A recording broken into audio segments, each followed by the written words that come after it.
आणि यानंतरची बातमी कोल्हापुरातल्या लव्ह जिहादची।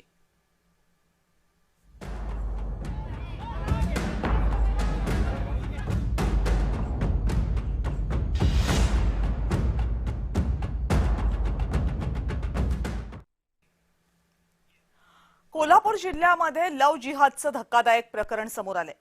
पुलाची शिरोली या गावामध्ये अनेक तरुण मुलींवर लैंगिक अत्याचार करून त्याचे व्हिडिओज बनवून त्यांना ब्लॅकमेल केले जात होतं।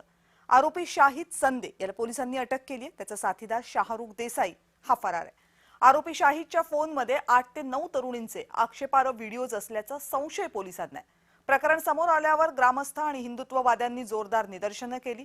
आरोपी कोठडीत असताना त्याच्या कबुलीचा व्हिडिओ पोलिसांनी जारी केलाय। आधी तो व्हिडिओ बघूया आणि मग ग्रामस्थांच्या भावना जाणून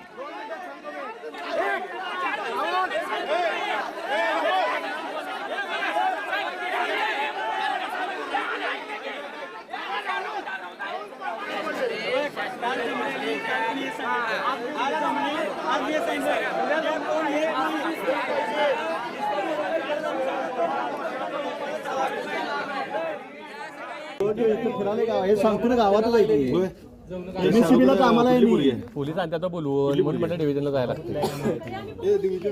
याला डिव्हिजन मध्ये असाच नेमका पहिला आरत कसा करायला पाहिजे। माझे अनेक हिंदू मुलींशी संबंध होते, शारीरिक संबंध होते व त्यांचे फोटोज व्हिडिओ मी अश्लील फोटो व्हिडिओ मी माझ्या फोनमध्ये ठेवलेले माझ्या मर्जीने मी आता डिलीट करतोय। सकल हिंदू समाजाने मला चांगली समज दिली आहे व इथून पुढे मी कोणत्याही हिंदू मुली किंवा महिला असो त्यांच्या नादाला नाही लागणार। कोल्हापूर जिल्ह्यातील सिरोली या गावामध्ये अश्लील कृत्याचा कळस झाला आणि त्या कृत्याचं उघडकीस आणणारे हे सगळे हिंदू बांधव आहेत। काय सांगाल, गेल्या 4 दिवसापासून हे घडते कोल्हापूर? आम्ही 4 दिवसापूर्वी रात्री राजारामपुरी डिव्हिजनला हे प्रकरण घेऊन त्या मुलग्याला घेऊन गेलो होतो।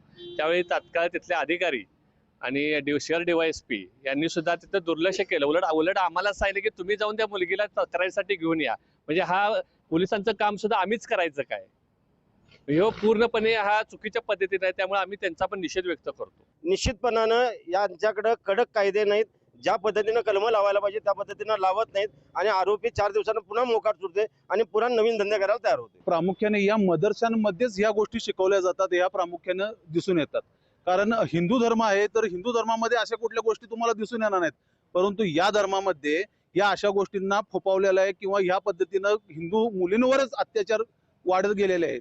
तर या पद्धतीनं या मदरशांचा आम्ही जाहीर निषेध करतोय। गेल्या 4 दिवसापूर्वी या हिंदू बांधवांनी पोलिसांना सांगितलं असतानाही पोलिसांनी याच्याकडे गांभीर्याने पाहिलं नाही, याचाही निषेध या हिंदू बांधवांनी केलेला आहे। अमरसिंह पाटील, जय महाराष्ट्र, कोल्हापूर।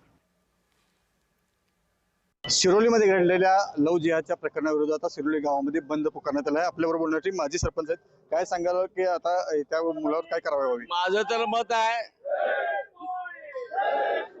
तर असं मत आहे की या ज्या मुस्लिम समाजाच्या मुलग्यानं जे कृत्य केलंय लव्ह जिहादचं, तर ह्याला मी माजी सरपंच म्हणून ह्याच्या घरावरती डोजर चालवावा असं मागणी मी या ठिकाणी करतोय।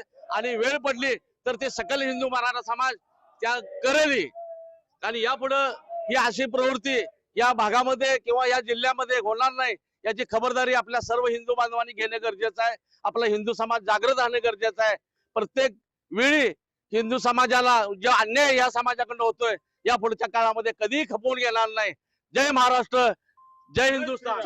या मुलग्यावर याच्या गावातील घरावर बुलडोजर चालवा अशी मागणी हिंदू समाजाकडे होते। अमरसिंह पाटील, जय महाराष्ट्र, कोल्हापूर। आणि माझा मुलगा शाहिद संदे याला फाशी द्या अशी मागणी त्याच्या वडिलांनी केली आहे।